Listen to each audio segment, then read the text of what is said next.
வணக்கம் அன்பு நண்பர்களே, வேதாகம ஆச்சரியங்கள் எனும் இந்த நிகழ்ச்சியை பார்த்து கொண்டிருக்கும் உங்கள் யாவருக்கும் இயேசு கிறிஸ்துவின் நாமத்தினாலே வாழ்த்துக்கள். இன்றைய நாளில் இந்த வேதாகம ஆச்சரியங்கள் நிகழ்ச்சிக்கு நாங்கள் உங்களை வரவேற்கிறோம்.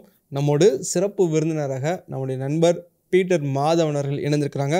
வாங்க நாம் அவரை வரவேற்று நிகழ்ச்சிக்குள்ளே போகலாம். அருமை சகோதரரே, இந்த நாளில் நம்ம வேதாகமத்திலிருந்து இன்னொரு ஆச்சரியமான பாடத்தை படிக்க போகிறோம். வேதாகம ஆச்சரியங்கள்ல இன்றைக்கு நாம் ஒரு ஆச்சரியமான காரியத்தை பார்க்க போறோம். இன்றைக்கான தலைப்பு திருச்சபையை கெடுக்கும் கேன்சரான 5 நபர்கள் என்ற தலைப்பின் கீழாக பார்க்க போறோம். சரி, நீங்க சொல்ற தலைப்பே கொஞ்சம் வித்தியாசமா இருக்குது. யார் இந்த 5 நபர்கள்? இந்த 5 நபர்கள் யார் என்று தெரிந்து கொள்வதற்கு முன்பதாக சில காரியத்தை உங்ககிட்ட சொல்லணும்னு ஆசைப்படுறேன். சரி, இந்த 5 நபர்களும் அப்போஸ்தலனாகிய பவுல் தன்னுடைய எழுத்துக்களில் சத்தியத்தை விட்டு விலகி போனவர்கள் என்றும் அதற்கு பிற்பாடு திருச்சபைக்கு கேன்சராக இருக்கக்கூடிய நபர்களாகவும் இருக்கிறாங்கன்னு அவருடைய எழுத்துக்கள்லயே பதிவு பண்ணி வச்சிருக்கிறத பார்க்க முடியுது. சரி, இந்த கேன்சரா இருக்கிறாங்க அப்படிங்கறது நான் மிகைப்படுத்தி ஒன்னும் சொல்லல. அவர் ஆங்கில வேதாகமத்தில் குறிப்பிட்ட அதே வார்த்தையை மையமாக வைத்து நான் சொல்லுகிறேன்.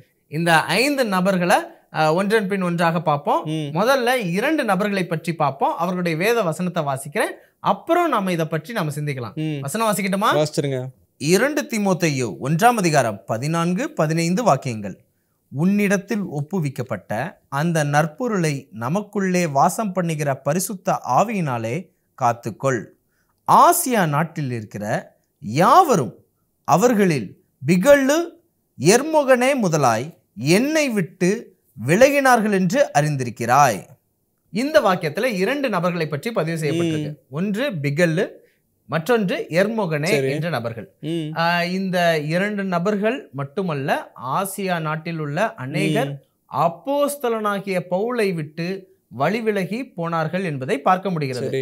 ஒருவேளை அப்போஸ்தலனாகிய பவுலை விட்டு பிரிந்து போனார்கள் என்றால் இந்த ஊழியம் பிடிக்கவில்லை, வேறொரு இடத்தில் ஊழியம் செய்கிறோம் என்று பிரிந்து போனவர்கள் அல்ல. இவர்கள் விசுவாசத்தை விட்டே வழி விலகி போனவர்கள் என்பதைத்தான் பவுல் வலியுறுத்துவதை பார்க்க முடியுது. எப்படி இதை நான் சொல்றேன் அப்படின்னா, இந்த வாக்கியத்துக்கு முன்னான வாக்கியத்துல தீமோத்தேயுட்ட பவுல் சொல்லும்போது உன்னுடைய விசுவாசமாகிய அந்த நற்பொருளை ஆவியானவரை கொண்டு காத்துக்கொள் அப்படின்னு சொல்றாரு. ஏன் காப்பாத்திக்கோ அப்படின்னா, சில பேரு வஞ்சிக்கப்பட்டு என்னை விட்டு விலகி போய் விட்டார்கள் என்று சொல்லப்படுகிற பட்டியலில் 2 நபர்களுடைய பெயர் பதிவு செய்யப்படுகிறது. அவங்க தான் பிகல்லு, எர்மொகனே அப்படிங்கறத பாக்குறோம். 5 பேர்ல எத்தனை பேர் பார்த்துட்டோம்? 2 பேர் பார்த்தாச்சு. 2 பேர் பார்த்துட்டோம். இப்போ நாம 3ஆவது நபரை பற்றி பார்க்க போறோம். பார்க்கலாமா? பார்த்துடலாம். கண்ணானாகிய அலெக்சாந்தர் எனக்கு வெகு தீமை செய்தான். அவனுடைய செய்கைக்கு தக்கதாக கர்த்தர் அவனுக்கு பதிலளிப்பாராக. நீயும் அவனை குறித்து எச்சரிக்கையாயிரு. அவன் நம்முடைய வார்த்தைகளுக்கு மிகவும் எதிர்த்து நின்றவன். இந்த வசனத்துல நீங்க பாத்தீங்கன்னா, கண்ணானாகிய அலெக்சாந்தர் எனக்கு வெகு தீமை செய்தான் என்று அப்போஸ்தலனாகிய பவுல் குறிப்பிடுவதை பார்க்க முடிகிறது. அது என்ன கண்ணானாகிய அலெக்சாந்தர்? இது என்ன ஊர் பேரா அப்படின்னு பாத்தீங்கன்னா ஊர் பேர் கிடையாது, அவருடைய தொழில் பெயர். அந்த கண்ணானாகிய அலெக்சாந்தர் என்பது எதை குறிக்குது அப்படின்னா, அவர் ஒரு செம்பு உலோக வேலை செய்யக்கூடிய ஒரு நபர். இந்த கோல்டு ஸ்மித்னா தங்க வேலை செய்யக்கூடிய நபரை சொல்லுவாங்க. இவர் காப்பர் ஸ்மித், செம்பு உலோகங்களில் வேலை செய்யக்கூடிய திறமை பெற்ற நபரா இருக்கிறார். இந்த அலெக்சாந்தர் அப்போஸ்தலனாகிய பவுலுக்கு வெகு தீமை செய்திருக்கிறார், அவருடைய வார்த்தைக்கு எதிர்த்து நின்றிருக்கிறாரு. அது மட்டும் இல்ல, அப்போஸ்தலனாகிய பவுல் தீமோத்தேயுட்ட சொல்லும் போது, நீயும் அவன் வந்தானா ரொம்ப ஜாக்கிரதையா அவன்கிட்ட நடந்துக்கோ அப்படின்னு சொல்றத பார்க்க முடியுது. அப்ப இந்த 3ஆவது நபராக பட்டியலில் இருக்கக்கூடிய நபர், திருச்சபைக்கு கேன்சரா இருக்கக்கூடிய ஒரு நபர் யாருன்னா கண்ணானாகிய அலெக்சாந்தர் என்பதை பார்க்க முடியுது. 4ஆவது நபர் யார் என்று நாம் பார்க்க போகிறோம். அந்த நபர் யாருன்னா, இந்த அலெக்சாந்தரோடு கூட இருக்கக்கூடிய ஒரு நண்பனாக இருக்கிறார். 2 நண்பர்கள் என்றே நம்ம சொல்லலாம். அந்த நபர் யாரு அப்படின்னா இமனே என்பதை பார்க்க முடிகிறது. இருவரும் சேர்ந்து என்ன பண்ணாங்க, இவங்களை பத்தி பவுல் என்ன எழுதியிருக்கிறாருங்கிற வாக்கியத்தை நம்ம வாசிக்கலாம். வாசிக்கட்டுமா? வாசிடுங்க. 1 தீமோத்தேயு 1ஆம் அதிகாரம் 19-20 வாக்கியங்கள். இந்த நல் மனசாட்சியை சிலர் தள்ளிவிட்டு விசுவாசமாகிய கப்பலை சேதப்படுத்தினார்கள்.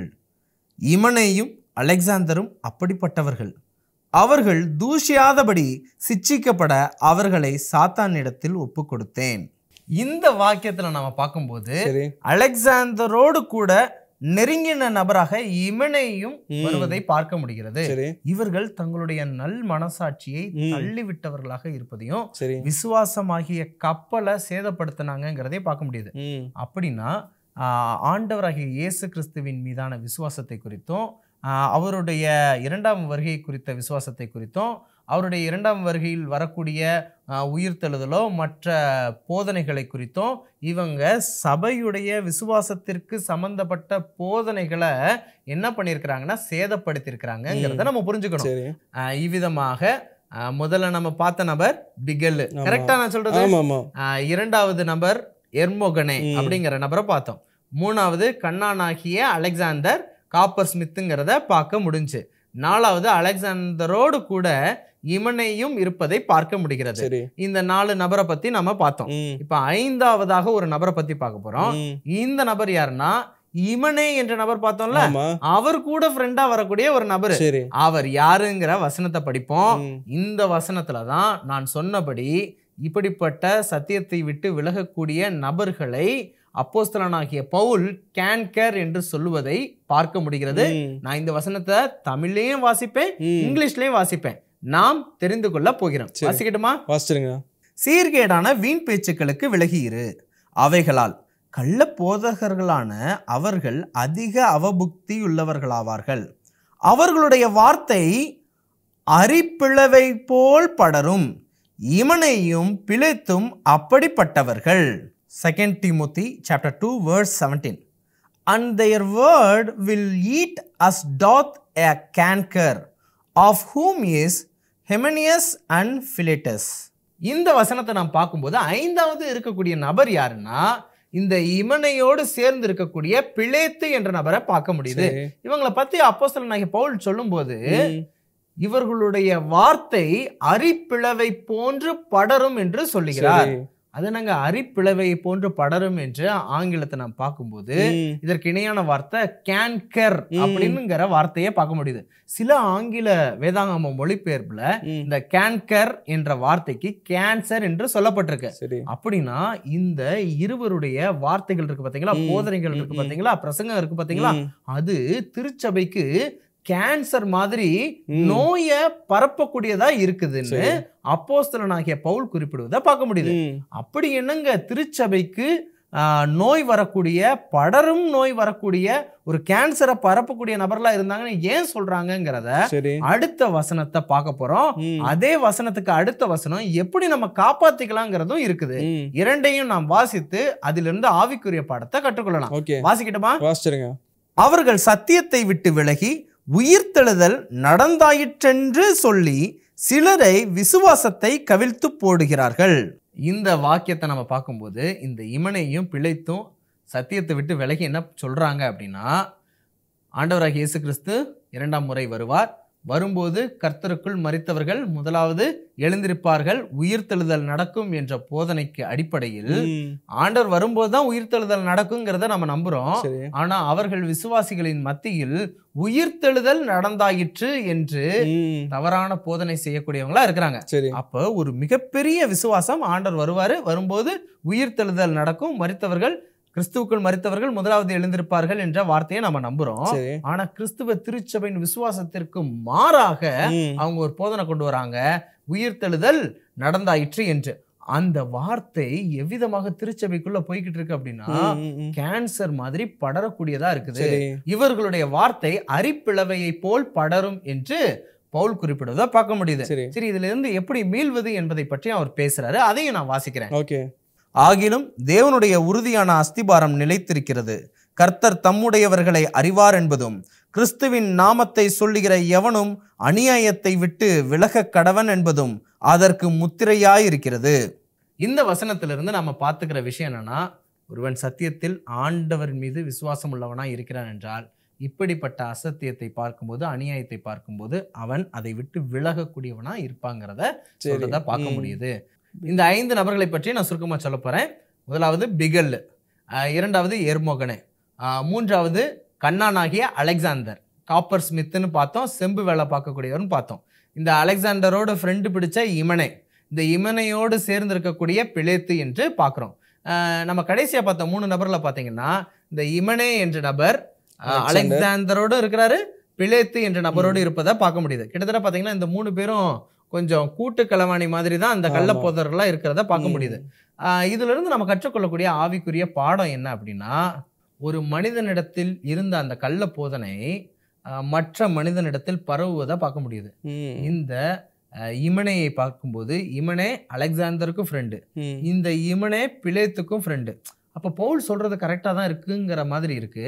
ஒரு மனிதனிடத்தில் உள்ள தவறான போதனை மற்ற மனிதனுக்கு அரிப்பிளவையை போன்று படரக்கூடியதா, இப்படி கேன்சர் வந்து ஒரு உடம்புக்குள்ள எவ்வளோ ஃபாஸ்ட்டாக ஸ்ப்ரெட் ஆகக்கூடியதா இருக்குது, அதை அழிக்கக்கூடியதா இருக்குதோ, அந்த மாதிரி ஒரு மனிதன்கிட்ட இருக்கிற அந்த நோய் திருச்சபை என்ற சரீரத்தை தாக்கக்கூடியதாக, வீழ்த்தக்கூடியதாக, பரவக்கூடியதா இருக்குதுங்கிறத இதுல இருந்து நம்ம தெரிஞ்சுக்கலாம். அப்போ நாம் இதிலிருந்து விலகி இருக்கக்கூடியவர்களாக இருக்கணும். அது எப்படி விலகி இருப்பது அப்படின்னா, ஒரு போதனை ஒருத்தவங்க பண்ணுறாங்க, பிரசங்கம் ஒருத்தவங்க பண்ணுறாங்க, அது தெரிஞ்ச பாஸ்டர், நமக்கு பிடிச்ச பாஸ்டர் யாராக இருந்தாலும் சத்தியத்தின்படி பண்ணுறாங்களா, பைபிள் வசனத்தோடு பண்ணுறாங்களாங்கிறத நம்ம என்ன பண்ணணும், பார்க்கணும், கவனிக்கணும். ஆனால் சத்தியத்தில் இல்லாததை அவர்கள் பிரசங்கிக்கிறார்கள், சத்தியத்தில் இல்லாமல் ஒரு காரியத்தை கொண்டு வராங்கன்னா நாம் மிகவும் மிகவும் ஜாக்கிரதை உள்ளவர்களாக இருக்கணும்.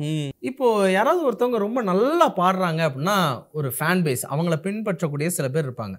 ஆனால் அவங்களுடைய பிரசங்கம் பார்த்தீங்க அப்படின்னா கர்த்தருடைய வார்த்தையின்படி இல்லாமல் இருப்பதற்கு வாய்ப்பு இருக்கும்.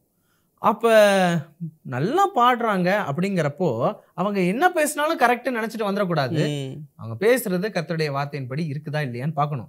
அப்படி இல்லாமல் அவங்க பேசுறதெல்லாம் கரெக்டாக தான் பேசுவாங்க, அவங்களோட கடவுளுடைய மனிதர்கள் அப்படின்னு நம்ம ஒரு கண்மூடித்தனமாக நம்பிக்கொண்டிருந்தோம் அப்படின்னா நம்ம வஞ்சிக்கப்படுறதுக்கு அதிக வாய்ப்பு இருக்குது.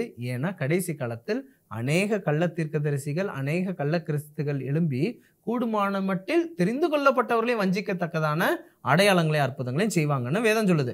இதில் பாடுறவங்க மட்டும் இல்லை, அநேகர் அற்புதங்களை செய்யக்கூடிய நபர்களாக கூட இருப்பாங்க, பிசாசை துரத்தக்கூடிய நபர்களாக இருப்பாங்க, உடல் சுகுவினத்தை போக்கக்கூடிய நபர்களாக இருப்பாங்க, இன்னும் பல அற்புதங்களை வியக்கத்தக்கதான காரியங்களை செய்யக்கூடியவங்களா இருப்பாங்க. ஒரு மனிதன் அற்புதம் செய்வதை வைத்து நாம அவன் கர்த்தரால் அங்கீகரிக்கப்பட்டவன் நம்பக்கூடாது. அவன் போதிக்கக்கூடிய வார்த்தையில் கர்த்தருடைய சத்தியம் இருக்கிறதா என்பதை நம்ம பார்க்கணும். அதனால நாம ஆதாரமா வச்சிருக்கிறது அற்புதம் கிடையாது, நம்ம ஆதாரமா வச்சிருக்கிறது அதிசயம் கிடையாது, நம்ம ஆதாரமா வச்சிருக்கிறது ஒரு இதயத்துக்கு வருடக்கூடிய ஒரு பாட்டு கிடையாது. வார்த்தை தான் நம்முடைய வாழ்க்கையாகவும் தெராசாவும் என்ன பண்ணணும், இருக்கணும். ஏன்னா கடைசி காலத்துல சில பேர் வந்து ஆண்டவர்கிட்டே சொல்லுவாங்க, கர்த்தாவே கர்த்தாவேன்னு கூப்பிடுவாங்க. ஆண்டவர் சொல்ற உங்களை அறியேன்னு சொல்லுவாரு. அவங்க உமது நாமத்தினால பிசாசுகளை துரத்தினேன், உமது நாமத்தினால தீர்க்க தரிசனம் சொன்னேன், உமது நாமத்தினால அற்புதங்களை அடையாளங்களையும் செஞ்சேன்னு சொல்றாங்க. ஆனா அவங்களெல்லாம் யாரும் தெரியாதுப்பான்னு சொல்றாரு. அப்படின்னா ஆண்டவருக்கு பிரியமில்லாத நபர்களால அற்புதங்களையும் அடையாளங்களையும் சாத்தானுடைய வல்லமையினாலும் செய்ய முடியும். நல்ல ஆவியின் வரங்களை பயன்படுத்தக்கூடியவங்களா கூட இருக்க முடியும். அவங்களால தீர்க்க தரிசனங்களை சொல்ல முடியும். அப்படியே அபட்டமா என்னென்ன காரியங்கள் உங்களை வைக்க முடியுமோ அத்தனையும் டெமான்ஸ்ட்ரேட் பண்ண முடியும். ஆனா அவங்க சத்தியத்தில் இருக்கிறாங்களான்னு பார்க்கணும். இயேசுவின் மீதான விசுவாசம் சரியா இருக்குதா, கர்த்தருடைய வார்த்தை சொல்லக்கூடிய தாழ்மை இருக்கிறதா, அவங்க வாழ்க்கை எளிமையான ஒரு வாழ்க்கை இருக்கிறதா, இயேசுவை போன்று சாந்தமோ ஆவின் கனி நிறைந்தவர்களா இருக்கிறாங்களாங்கிறத நாம சிந்தித்து பார்க்கணும். இன்னைக்கு நம்முடைய சிந்தனை எல்லாமே ஆவியின் வரங்களை பற்றினதா இருக்குது. ஒருத்தவங்க நல்லா டேலண்டடா இருக்கிறத பத்தின விஷயங்களா இருக்குது. ஒருவேளை அந்நிய பாஷை அதிக நேரம் பேசுறாங்க அப்படின்னா உடனே நம்ம ஆவியில் நிறைந்தவர்கள், ஆவியானவரால் ஊற்றப்பட்டவர்கள் நம்ம நினைக்கிறோம்.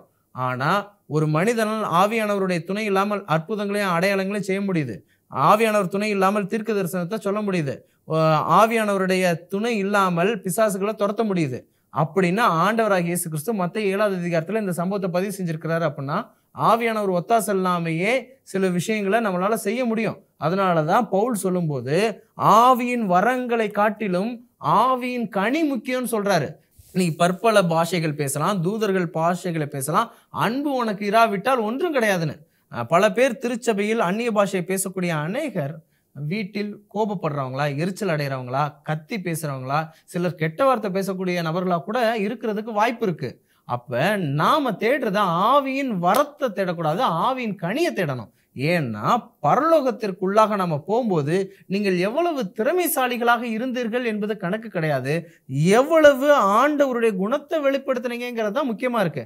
அப்ப அந்நிய பாஷை என்பது ஆவியின் வரம் கிடையாதா அப்படின்னா ஆண்டவர் சொன்ன வரத்தை தேவைப்படும் போது ஆண்டவர் உங்களுக்கு கொடுத்தால் பயன்படுத்திக் கொள்ளுங்கள். ஒருத்தருக்கு ஆவியின் வரமாகிய அந்நிய பாஷையை என்ன பண்ணுவாங்க, ஆண்டவர் கொடுப்பாங்க. சில பேருக்கு வேறு விதமான ஊழிய வரத்தை கொடுப்பாங்க. ஆண்டவர் ஒரு மனிதனுக்கு எப்போ வரம் எதுக்கு தேவைப்படுதோ அப்போ கொடுப்பாங்க. கொடுப்பது ஆண்டவருடைய நிச்சயமான விஷயம். ஆனா ஒரு மனிதனுடைய ஆவியானவருடைய பிரசனம் என்பது ஆவியின் வரத்தினால் நாம் அளவுகோல் கூடாது. அவனுடைய வாழ்க்கையினாலையும் அவன் பேசுற வார்த்தையினாலையும் தான் என்ன பண்ணணும், நாம பார்க்கணுங்கிற ஒரு முக்கியமான விஷயத்தை நம்ம பார்த்துக்கிட்டு இருக்கோம். ஏன்னா இதை நம்ம பார்க்க தவறும் போது, அவர்களுடைய திறமையில் நாம் வசீகரிக்கப்படும் போது, அவர்களுடைய ஆடம்பரங்களை நாம் கவர்ச்சியாக பார்க்கும்போது, நம் இதயத்தில் நம் பிரச்சனைகள் நம் பாவங்கள் எதையும் வலியுறுத்தாம, நம்முடைய இதயத்தில் பாவங்கள் எதையும் வலியுறுத்தாம, நம்முடைய பாவங்களிலேயே நம்மளை வைத்திருக்கக்கூடிய அழகான வார்த்தைகள்லாம் பேசுறது திருச்சபைக்கே மிகப்பெரிய கேன்சர், திருச்சபைக்கே மிகப்பெரிய படரும் நோய், தொற்று நோய், அழிக்கும் நோயாக இருக்கிறார்கள் என்பதை பார்க்க முடிகிறது. நாமும் திருச்சபைக்குள்ளாக ஒரு அழிக்கக்கூடிய கேன்சரா நம்ம இருக்கக்கூடாதுங்கிற பாடத்தையும், யாரெல்லாம் அப்படி அழித்து கொண்டிருக்கிற கேன்சரா இருக்காங்கிறதையும் புரிந்து கொள்ள வேண்டும்.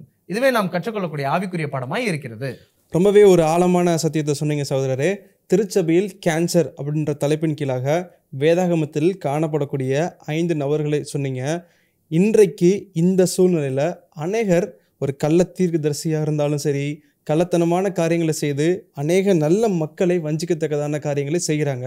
நாம் விழிப்புணர்வோடு வேதாகமத்தை அஸ்திபாரமாகவும் ஆழமாகவும் புரிந்து கொண்டு நாம் ஜாக்கிரதை உள்ளவர்களாக இருக்கணும்ன்ட்டு ஒரு ஆவிக்குரிய பாடம் சொன்னீங்க. இதை பார்த்துட்டு இருக்கிற நேயர்களுக்கு இது ரொம்பவே பிரயோஜனமாக இருக்குன்ட்டு நான் கர்த்தருக்குள் விசுவாசிக்கிறேன். மீண்டும் ஒரு நிகழ்ச்சியில் நான் உங்களை சந்திக்கிறேன். அது வரைக்கும் தேவன் உங்களோடு கூட இருப்பாராக. ஆமேன். ஆமேன் நண்பரே. என்ன நேயர்களே, இந்த வேதாகம ஆச்சரியம் உங்களுக்கு ரொம்பவே பிரயோஜனமாக இருக்குன்ட்டு நான் கர்த்தருக்குள் விசுவாசிக்கிறேன். திருச்சபையில் கேன்சர் அப்படின்ற தலைப்பின் கீழாக நம்ம படித்தோம். இந்த சத்தியத்தை அநேகரிடத்தில் பகிர்ந்து கொள்ளுங்கள். நீங்கள் விழிப்புணர்வோடு ஜாக்கிரதையோடு இருங்கள். வேதாகமத்தை உள்ளபடி படியுங்கள்.